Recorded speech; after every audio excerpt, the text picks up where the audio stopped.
రాణా ప్రతాప్ సింగ్ మేవారుకు చెందిన సిసోడియా వంశంలోని రాజు ఉదయ్ సింగ్, అతని భార్య జైవంతాబాయి. ఈ దంపతులకు 1540 మే 9 తేదీన రాజస్థాన్ చిత్తోడ్లో రాణా ప్రతాప్ సింగ్ సిసోడియా జన్మించాడు. ఆ సంవత్సరంలో ఉదయ్ సింగ్ వాన్వీర్ సింగ్ను ఓడించి సింహాసనం అధిష్ఠించాడు. రాణా ప్రతాప్ తమ్ములు శక్తి సింగ్, విక్రమసింగ్, జగ్మల్ సింగ్. రాణా ప్రతాప్ సింగ్కు 2 సవతి సోదరీమణులు ఉన్నారు. చాంద్ కన్వర్, మాన్ కన్వర్ వారి పేర్లు. ప్రతాప్ సింగ్ భార్య బిజోలియాకు చెందిన అజుబ్దేబాయి పున్వర్. వారి పెద్ద కుమారుడు అమరసింగ్. 1572లో ఉదయ్ సింగ్ మరణించిన తరువాత అతని ముద్దలరాణి ధీరాబాయి తమ కుమారుడు జగ్మల్ను తరువాత రాజును చేయాలని అనుకున్నారు. కానీ పెద్దలు, మంత్రులు, సభికులు ప్రతాప్ను రాజును చెయ్యాలి అని అన్నారు. సిసోడియా రాజపుత్తుల వంశంలో మేవారు 54వ పాలకుడుగా రాణా ప్రతాప్ సింగ్ ఉన్నాడు. 28 ఫిబ్రవరి 1572 హోలీ పండగ రోజు గోంగూడలో అతనికి పట్టాభిషేకం జరిగింది. సోదరుడైన జగ్మల్ ప్రతీకారం తీర్చుకోవాలని అజ్మీర్కు బయలుదేరి వెళ్లి అక్బర్ చక్రవర్తి సైన్యంలో చేరాడు.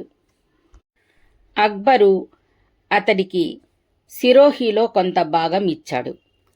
శక్తి సింగ్, మహారాజా తోడర్మల్, రాజా విజయసింహ కూడా అక్బరుతో చేరారు. రాణా ప్రతాప్ ఆరావళి పర్వతాలలో ఉండే భిల్లు యువకులందరినీ ఒకటిగా చేర్చి వారికి ధైర్యస్థైర్యాలు నేర్పి సైనికులుగా తీర్చిదిద్దాడు. ద్వంద్వ యుద్ధం, గెరిల్లా యుద్ధం నేర్పాడు. మాతృభూమి కోసం ప్రాణాలు కూడా త్యాగం చేసే వీరులు రాణా ప్రతాప్ వద్ద ఉన్నారు. అలాగే నలువైపులా శత్రువులు కూడా ఉన్నారు. చిత్తోడ్గఢ్లో ప్రజలు నేటికి కూడా ఈ కథ చెప్పుకుంటూ ఉంటారు. శీతల్ అనే కవి రాణాపై విప్లవాత్మక గేయం రచించాడు. దాన్ని గ్రామాలు తిరుగుతూ మేవారు రాజు శౌర్యగాథలు అందరికీ వినిపించేవాడు. అది తెలిసి రాణా ప్రతాప్ శీతల్ కవికి తన తలపాగా తొడిగి సన్మానించాడు. ఆగ్రాలో అక్బరు దర్బారులో రాణా శౌర్యగాథను గానం చేశాడు. ఎవరైనా అక్బరు సభలో ప్రవేశించగాని తల వంచి కుడి చేతితో సలాం చేసేవారు. శీతల్ కవి అక్బరు సభలో ప్రవేశించి రాణా ప్రతాప్ తొడిగిన తలపాగా కుడి చేత్తో పట్టుకుని తల వంచి ఎడమ చేతితో సలాం చేశాడు. అక్బర్కు చాలా కోపం వచ్చింది. అయినా ఎందుకు అలా చేశావు అని అడిగాడు. శీతల్ కవి ఇలా చెప్పాడు: పాదుషాజీ, దానికి కారణం ఉంది. తప్పును మన్నించండి. ఈ తలపాగా మీకు లొంగని రాణా ప్రతాప్ సింగిది. నేను ఈ తలపాగాను అవమానించలేను. అందుకే తలపాగా కుడి చేతిలో పట్టుకుని మీకు సలాం చేశాను. అది విని అక్బర్ నిశ్చేష్టుడయ్యాడు. అక్బరు రాణా ప్రతాప్ను తన ఆధీనంలోకి తెచ్చుకోవడానికి రాయబారులను పంపాడు. తనకు తల వంచితే అర్ధరాజ్యం ఇస్తానన్నాడు. రాయభారం విఫలమవడంతో అక్బరుకు రాణా ప్రతాప్ సమస్యగా తయారయ్యాడు. పోరాటానికి 2 లక్షల సైన్యం సిద్ధమైంది. దానికి రాజా మాన్ సింగ్ను సేనాధిపతిని చేశాడు. ఒక హిందూ రాజుపై మరొక హిందూ రాజు విదేశీ పాలన తరపున పోరాడుతూ ఉన్నాడు. మాన్ సింగ్కు సహాయకులుగా యువరాజు సలీం రాణా ప్రతాప్ తమ్ముడు శక్తి సింగ్ను నియమించారు. ఈ సైన్యం మేవారు దిశగా బయలుదేరింది. రాణా ప్రతాప్ ఈ విషయాన్ని ముందుగానే ఊహించాడు. రాజధానిని దుర్గమమైన కొండల నుంచి కుంభౌఘడిగా మార్చాడు. మేవారు స్వతంత్ర రాజపుత్రుల సర్దారులందరూ ఏకం కండి అని పిలుపునిచ్చాడు. సైన్యాన్ని తీసుకుని హల్దీఘాటికి వెళ్ళాడు. రాణా ప్రతాప్ వద్ద 3000 అశ్విక దళం, 4000 ఏనుగులు, 22,000 సైన్యం ఉంది.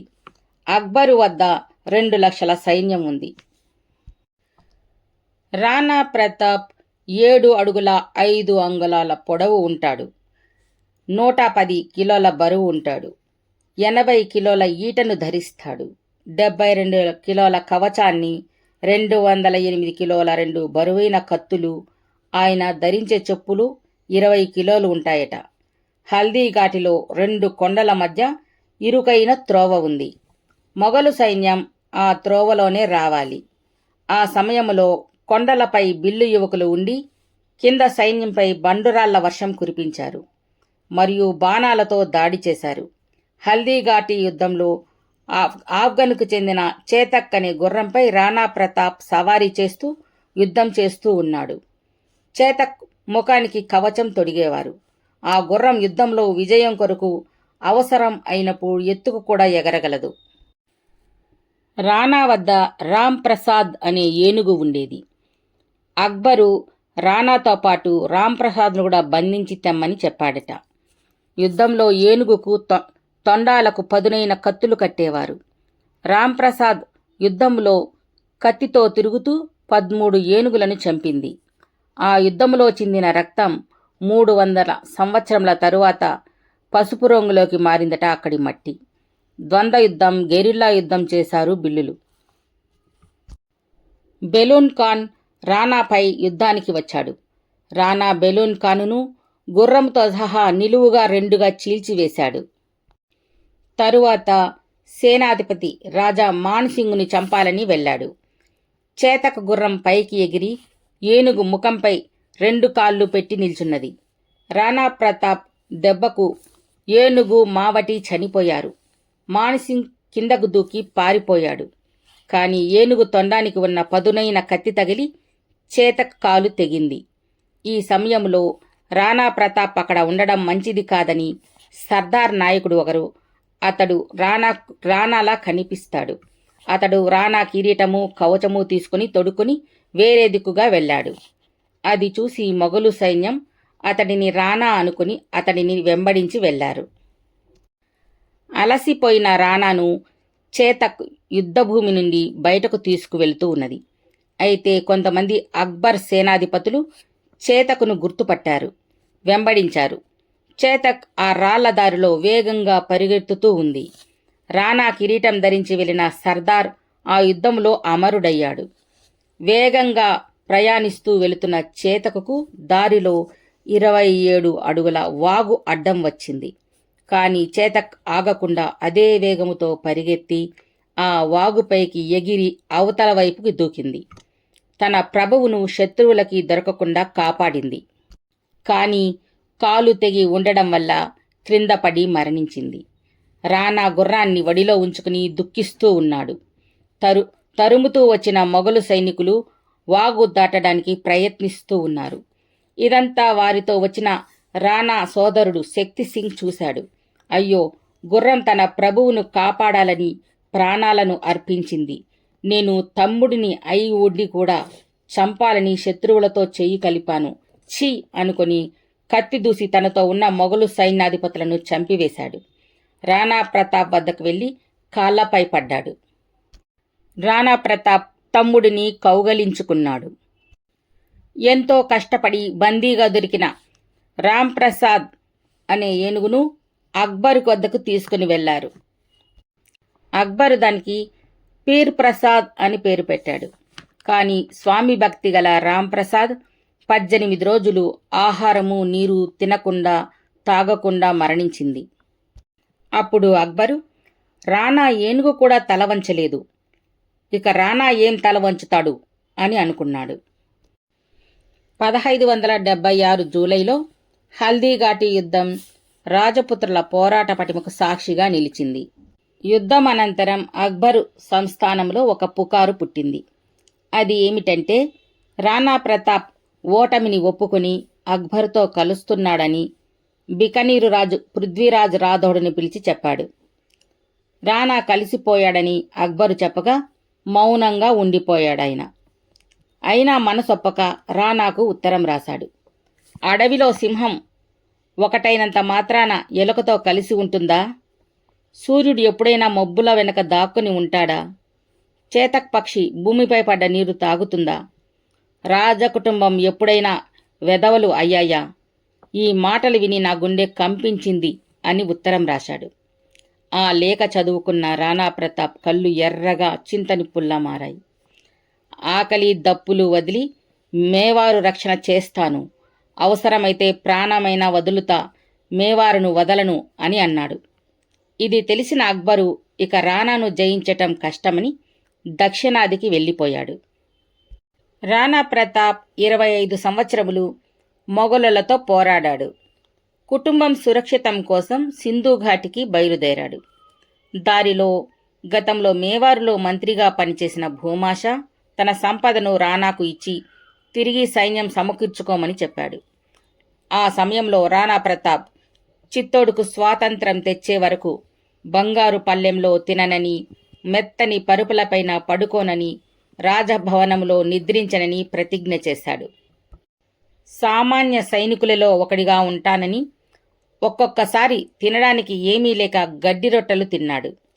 తిరిగి ఉత్సాహం తెచ్చుకున్న రాణా ప్రతాప్ సింగ్ 1579 తర్వాత బెంగాల్ మరియు బీహార్లలో తిరుగుబాట్లు, మీర్జా హాకిం పంజాబులో ప్రవేశించిన తరువాత మేవారుపై మొఘలుల ఒత్తిడి తగ్గింది. ఆ తరువాత 1580 సంవత్సరం అక్బరు రాణాపై యుద్ధం ప్రకటించాడు. అబ్దుల్ రహీం ఖాన్ అత్యంత బలవంతుడు. అతడిని పిలిపించి, నీవు రాణాను గెలిచిరా, ఏమడిగితే అది ఇస్తాను అని అన్నాడు. రాణా సైన్యాధిపతి అమర్సింగ్ ఈ విషయాన్ని ముందుగానే తెలుసుకుని అక్బరు షేర్గఢ్పై యుద్ధం చేసి స్త్రీలను పిల్లలను బంధించాడు. రాణా ప్రతాప్ యుద్ధంలో స్త్రీలు పిల్లలు ఉండరాదని వారిని సగౌరవంగా విడిచిపెట్టమన్నాడు. 1584లో మేవారుపై దండెత్తడానికి జగన్నాథ్ కవ్వాహాను పంపాడు. ఈసారి కూడా మేవారు సైన్యం మొఘలులను ఓడించింది. 1585లో అక్బరు లాహోరు వెళ్లి 12 సంవత్సరములు అక్కడే ఉన్నాడు. ఈ కాలంలో మొఘలుల దండయాత్రలు జరగలేదు. రాణా ప్రతాప్ ఈ సమయంలో మేవారులో మొఘలులు ఆక్రమించిన కొన్ని ప్రాంతాలను తిరిగి స్వాధీనం చేసుకున్నాడు. ఉదయపూర్, బికనీర్, కుంభల్గఢ్ పట్టణాలను మొఘలులతో పోరాడి గెలుచుకున్నాడు. ఈ పట్టణ నాణ్యాలపై ఒకవైపు రాణా ప్రతాప్ సింగ్, మరొక వైపు బిల్లు వీరుల చిత్రాలను ముద్రించారు. ఉదయపూర్, మోహి, గోగొండ మండల్ మరియు పాండ్వారా భూములను సాధుల్నాథ్ త్రివేది అనే నమ్మకమైన అనుచరుడికి ఇచ్చాడు. రాణా ప్రతాప్ చిత్తోర్ చుట్టూ ఉన్న ప్రాంతాలను 85% స్వాధీనం చేసుకున్నాడు. చిత్తోడ్ను స్వాధీనం చేసుకోవాలని అతని కోరిక కలగానే మిగిలిపోయింది. ఆ కోరికను నెరవేర్చుకోలేకపోయాడు. 1597 జనవరి 19న వేటకు వెళ్లిన చావంద్ వద్ద పులి వల్ల ప్రమాదంలో గాయపడి రాణా ప్రతాప్ సింగ్ తన 56వ ఏట మరణించారు. అతని అనంతరం అతని పెద్ద కొడుకు మొదటి అమర్ సింగ్ రాజయ్యాడు. మరణశయ్యపై ప్రతాప్ తన కుమారునికి మొఘలులకు ఎప్పుడూ లొంగవద్దని మరియు చిత్తోడ్ను స్వాధీనం చేసుకునేందుకు ప్రయత్నించమని చెప్పాడని చెబుతారు.